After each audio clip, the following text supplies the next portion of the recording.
Two Baltimore City housing maintenance workers are facing criminal charges in connection with the massive sex for repairs scandal. Charles Coleman and Doug Hussey face assault, fourth-degree sex offense, harassment, and misconduct charges.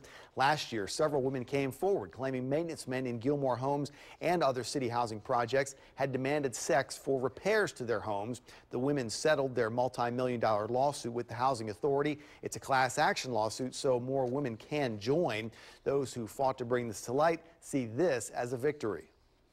Even though the process is still in its infancy, it's about accountability, and finally, there will be some accountability. Both Coleman and Hussey could be looking at jail time in connection with those criminal charges.